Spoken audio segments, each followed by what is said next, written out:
fou les monstres. Ouais.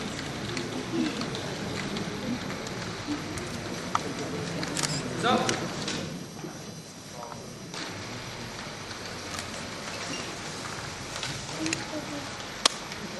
Tiens, petit Antonio.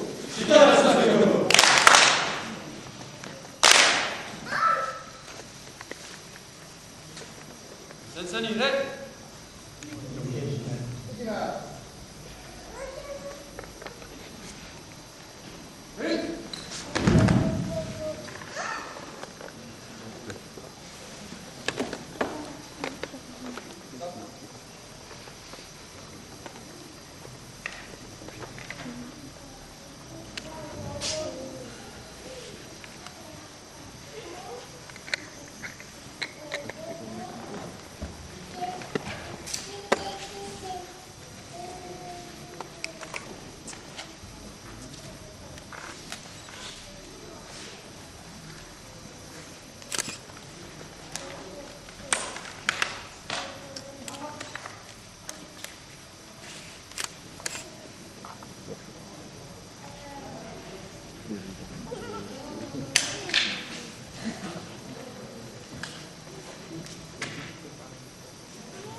c'est pas un coup de boule.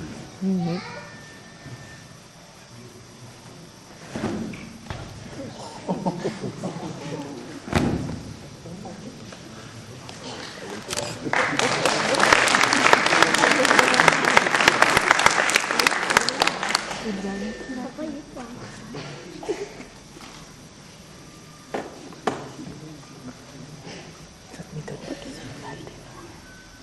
C'est violent.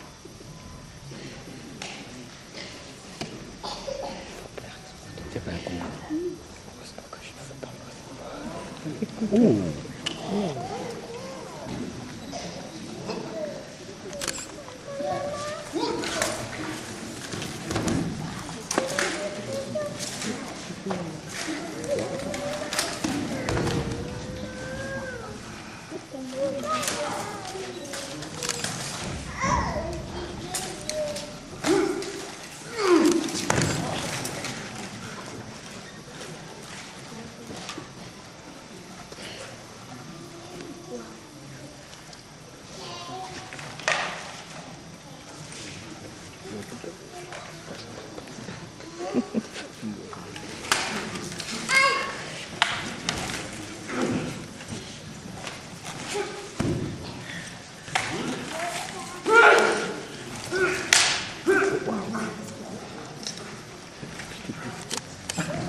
Ils l'ont eu quand même.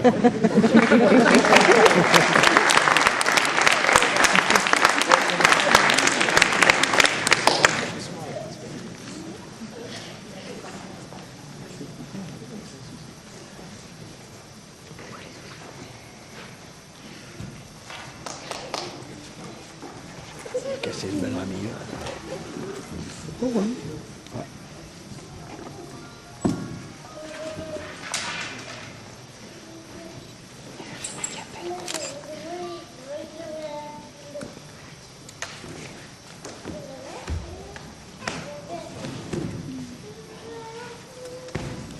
Oh, vache.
pas la peine.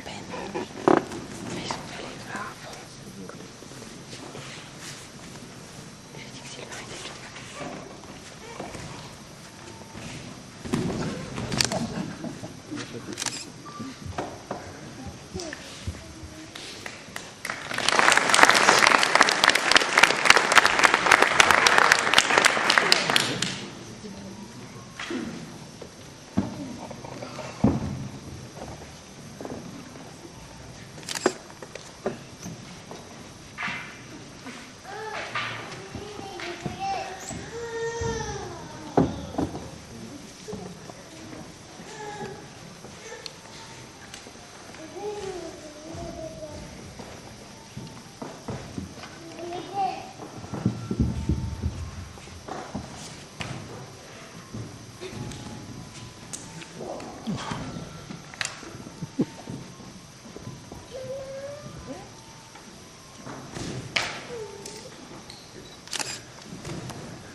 approche avec des gardiens, et tout d'un coup,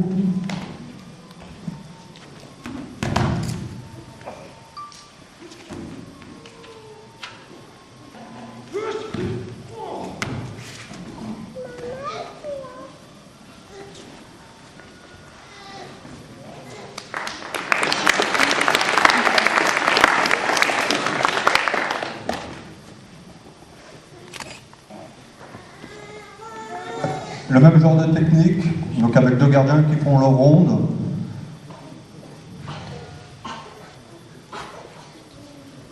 Quand soudain,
Oh. Oh.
Sylvain, à tout moment, tu risques de conduire ton taxi.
On a réussi à celle-là.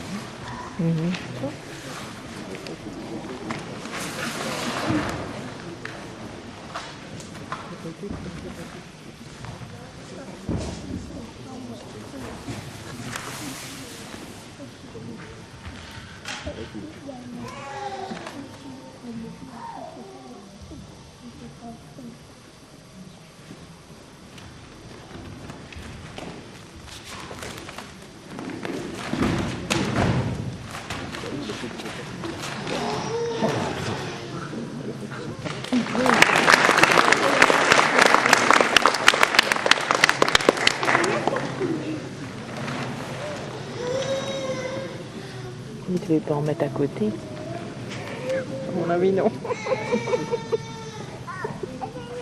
Les autres, ils vont râler après.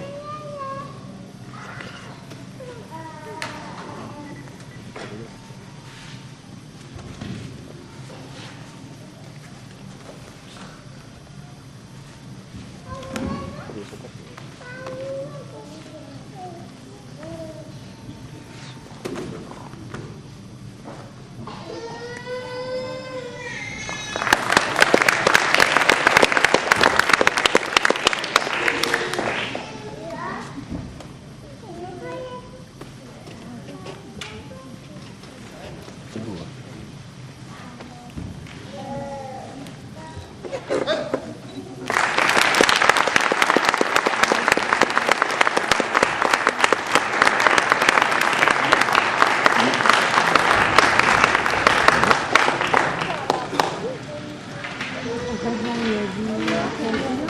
C'est quoi maintenant Aikido. Bonjour. Ça va? Appelé également le Nimpo, traduction littéraire japonaise, cette discipline est avant tout celle qui a été retenue en matière des guerriers espions dans le Japon féodal. Entre les 7e et 16e siècles, à ces temps reculés où régnait la terreur et le pillage, les seigneurs qui avaient donné allégeance à l'empereur du Japon avaient tous dans leur secteur et dans leur juridiction une armée de guerriers de l'ombre pour le servir. On les appelle les ninjas. Je vous demanderai quelques instants de vous imprégner de ce Japon féodal et de sortir du cliché cinématographique. Car avant tout, le ninja, c'est une culture basée sur le dévouement et l'allégeance. Et à partir de cela, c'est un apprentissage dès le plus jeune âge pour ces combattants de l'ombre, pour associer l'efficacité au maximum dans un minimum de temps. Nous avons ici la chance d'avoir avec nous un club qui compte 35 adeptes. Il a été créé en 2001, à l'origine par Frédéric Arnaud et par Georges. On les retrouve aujourd'hui en sachant que le ninja a avant tout pour technique celle de la rapidité et de la dissimulation. Les trois grandes distances de travail pour cette discipline à part entière sont tout naturellement la longue, la moyenne et la courte. La longue, traduction au japonais le kempo, c'est la frappe rapide et l'esquive. La moyenne, l'aikijitsu. L'aikijitsu, c'est à chaque fois sortir d'une technique avec une approche par saisie des poignets, des manches, du col et voire même une immobilisation totale avec une clé afin de réduire l'adversaire au néant. Et la courte, c'est celle qui a été utilisée par toutes les polices du monde et qui a donné naissance à la plupart des arts martiaux modernes et anciens, le Jiu-Jitsu. Nous allons accueillir sans plus attendre le Ninjitsu, l'école tourquenoise.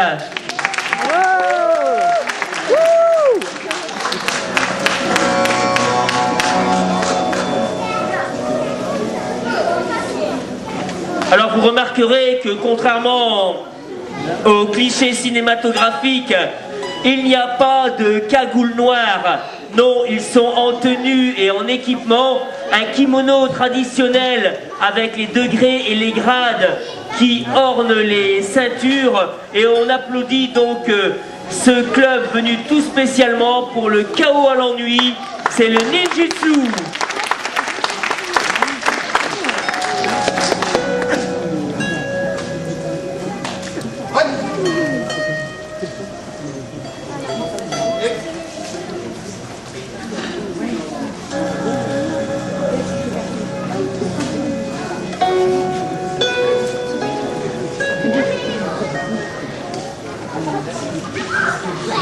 Nous allons démarrer donc avec quelques techniques traditionnelles. Sylvain et les élèves pour les techniques traditionnelles. Technique de base.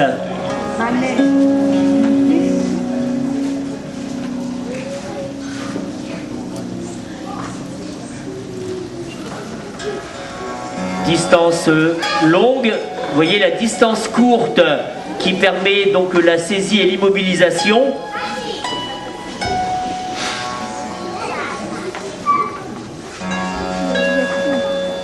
Quand je parlais de rapidité, il y a également le timing. Le timing, c'est la perception entre le mouvement d'attaque et l'esquive.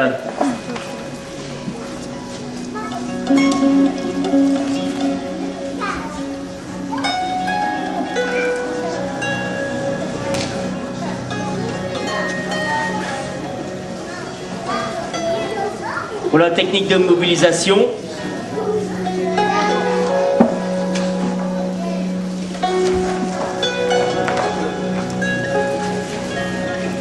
là encore on retrouve l'amplitude du mouvement, la rapidité.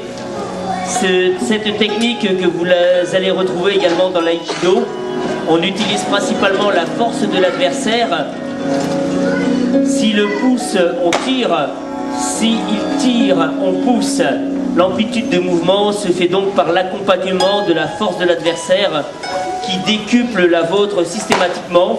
Immobilisation ici donc par un cassé du poignet, donc une forme de clé.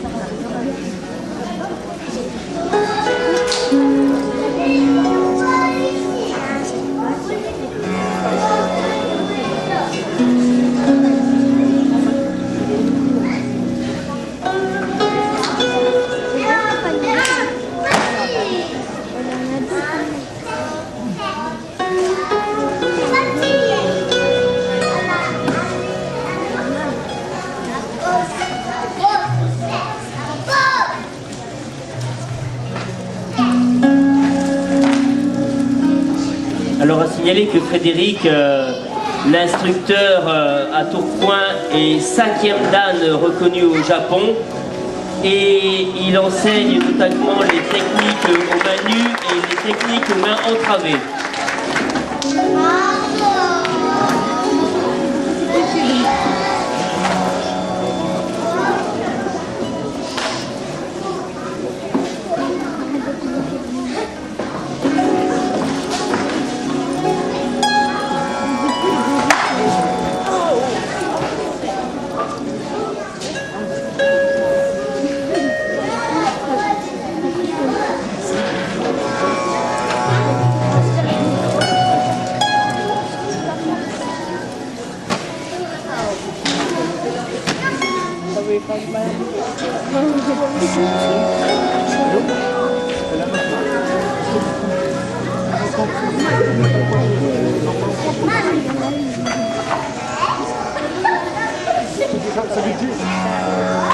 pour la immobilisation.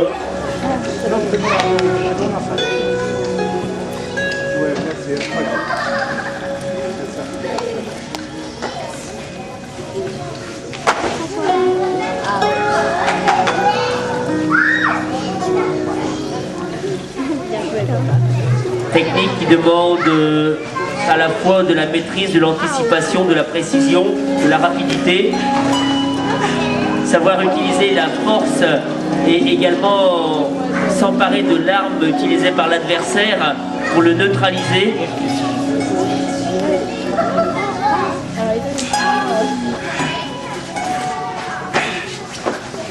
Ouais, bien. Désolé, papa.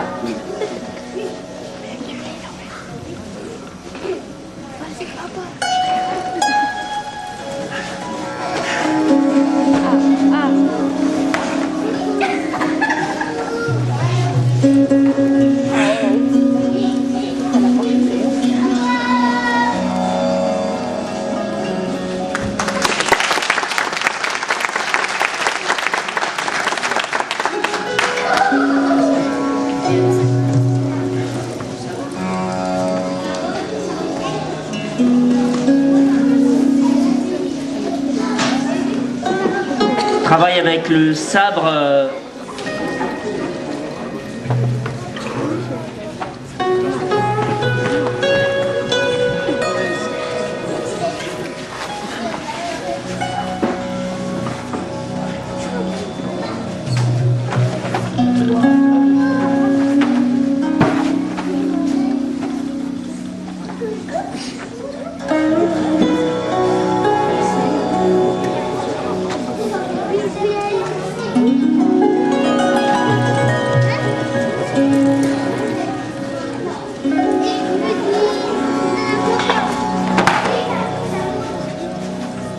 Là sont plusieurs adversaires.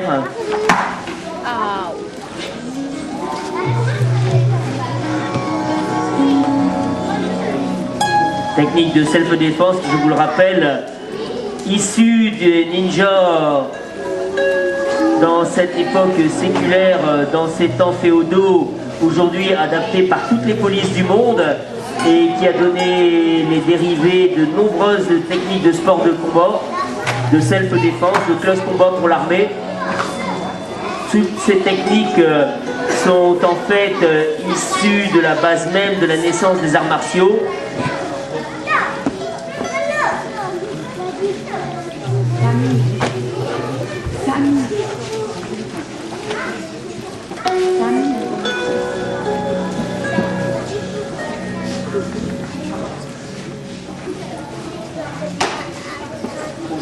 Projection.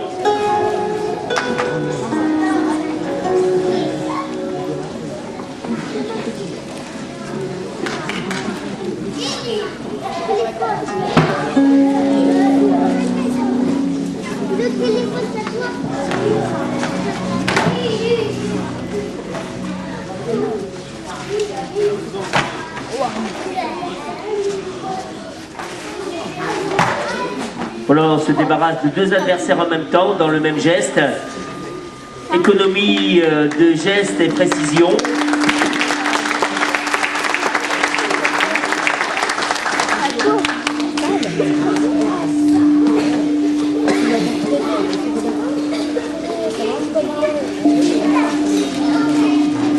Avec les armes traditionnelles,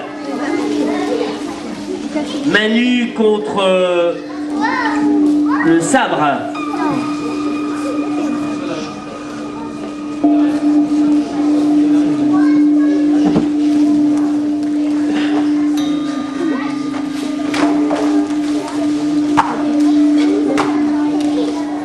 Voilà, utilisation des shurikens, ces fameuses étoiles rapides comme l'éclair. Le shuriken, quelle que soit la façon dont vous la lancez, de par sa forme, elle prend de la vitesse et elle pointe à chaque fois. Cette arme redoutable utilisée notamment par les ninjas dans leur arsenal complet, le shuriken, donc cette étoile, avait pour but de toucher et de planter à chaque lancer.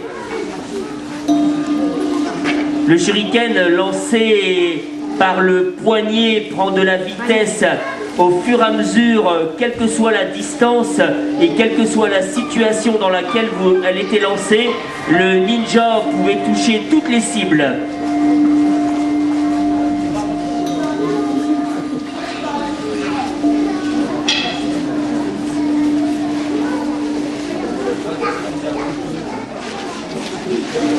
Voilà, comme précédemment, une protection du tatami s'impose. 4 élèves vont maintenir cette protection sur le tapis.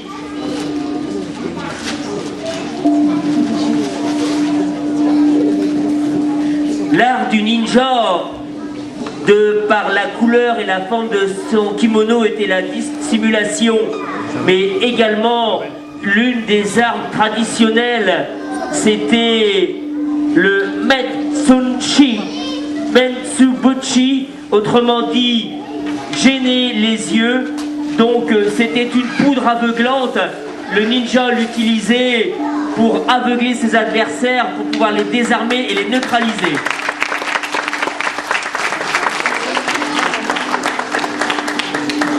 Toutes ces armes, de la plus simple à la plus évoluée, le ninja se déplaçait constamment, donc et équipé de toutes ces armes.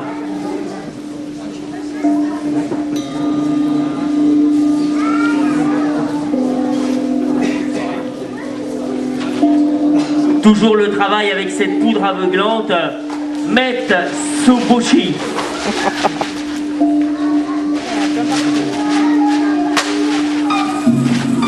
La poudre aveuglante pour se débarrasser des adversaires.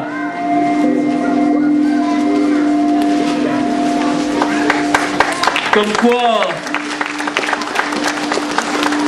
des milliers d'années avant, on n'utilisait pas forcément lacrymogène, mais les ninjas avaient donc anticipé sur justement cette capacité d'aveugler.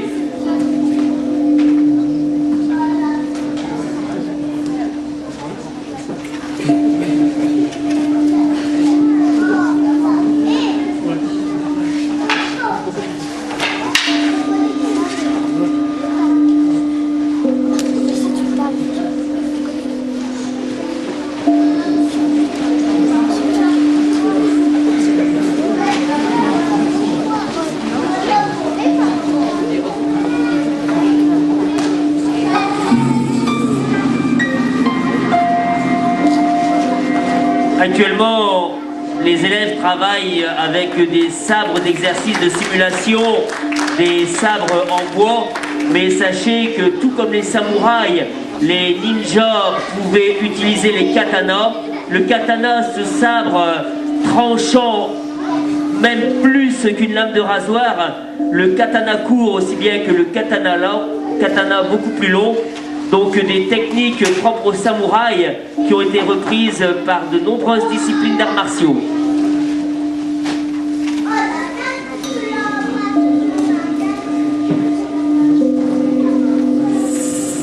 Le sabre en bois, donc le bokken.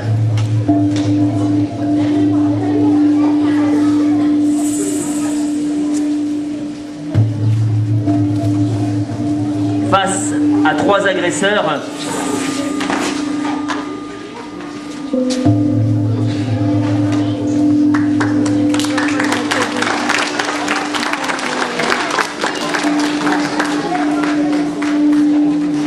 chaque seigneur donc avait, en plus des samouraïs pour sa garde personnelle, cette forme de combattant de l'ombre, ces ninjas, ces combattants noirs, dotés donc de capacités impressionnantes d'adaptation par rapport à la situation géographique, mais également aux éléments naturels, qu'ils soient la nuit, le jour ou toute forme de décor approprié pour pouvoir entreprendre leur combat.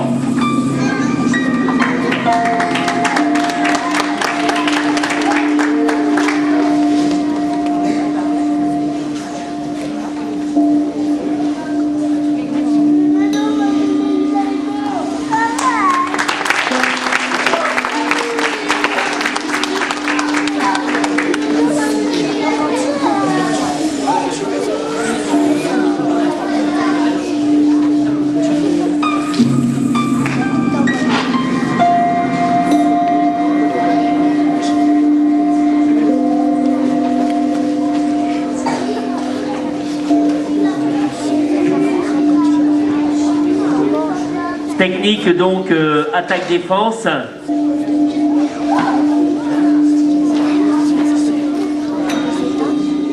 Technique d'autodéfense.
Voilà une mobilisation.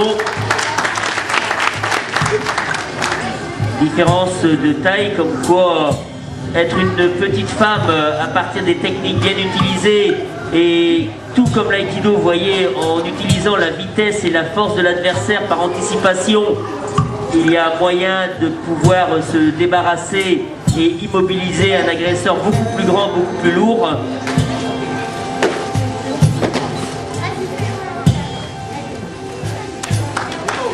Utiliser avec précision cette corde qui peut être bien une boucle ou même, regardez comme ici, une chaîne.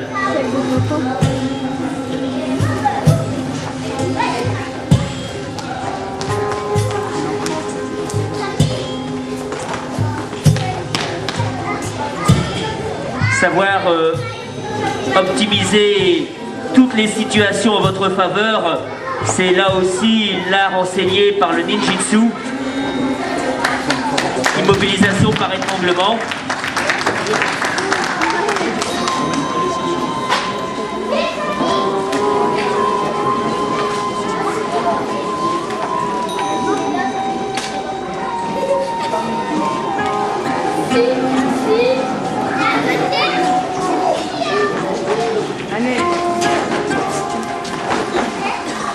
Vous voyez que les mains entravées, malgré les mains liées dans le dos, il arrive à se débarrasser des adversaires.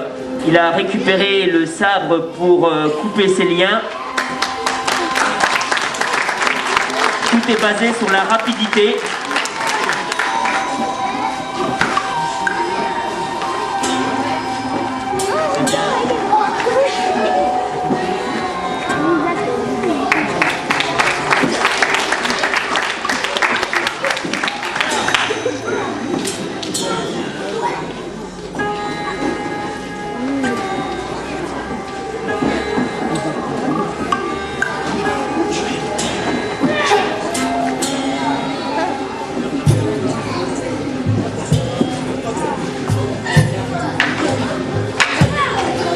Voilà, face au Boken, le sabre en bois, le Yari, donc cette lance qui sert avant tout de bâton pour se débarrasser des adversaires, mais qui reste aussi une arme redoutable en contre-attaque.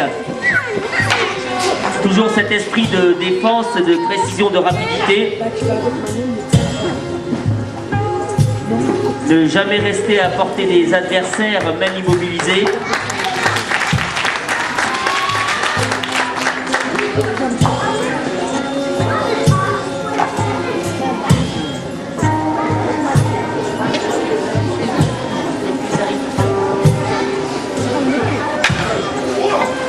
Voilà cette arme également qui permet de travailler à distance, le Kusari Sushoiz. Permet, comme je vous le disais précédemment, de rester à distance, de pouvoir travailler l'efficacité et la rapidité, toujours ce mouvement de déplacement propre donc au travail des ninjas. À la limite, ne pas être vu, tout voir et réaliser l'action parfaite, synchronisation entre le temps et l'espace.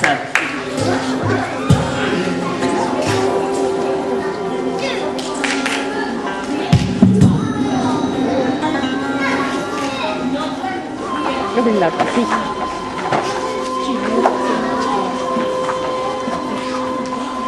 Là-bas.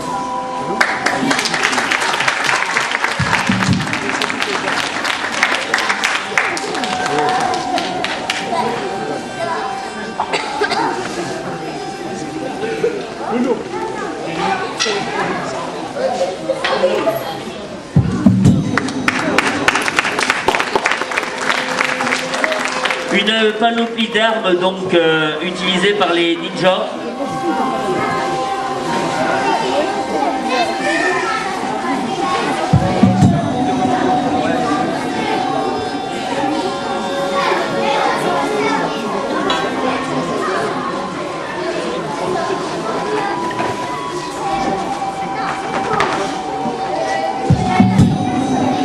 Voilà un travail de roulade qui font partie intégrante donc de ces techniques du ninja.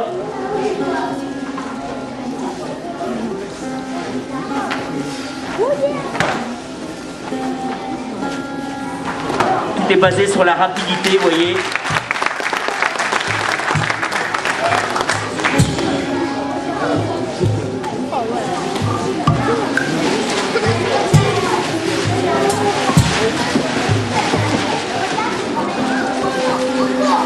Alors mesdames, mesdemoiselles, messieurs, pour terminer cette démonstration de ninjitsu, ce côté donc traditionnel, ce point commun entre ces chevaliers issus de la noblesse, les samouraïs, et ces combattants de l'ombre, les ninjas, un travail va vous être proposé avec le katana, le sabre traditionnel japonais. Il faut savoir que ce sabre est généralement fait à la main et selon la morphologie donc de son utilisateur dans un acier spécial.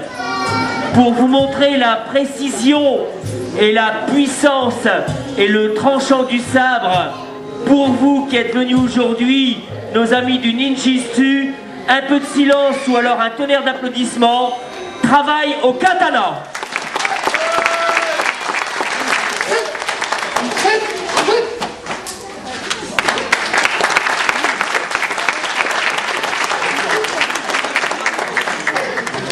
Le katana, le sabre traditionnel.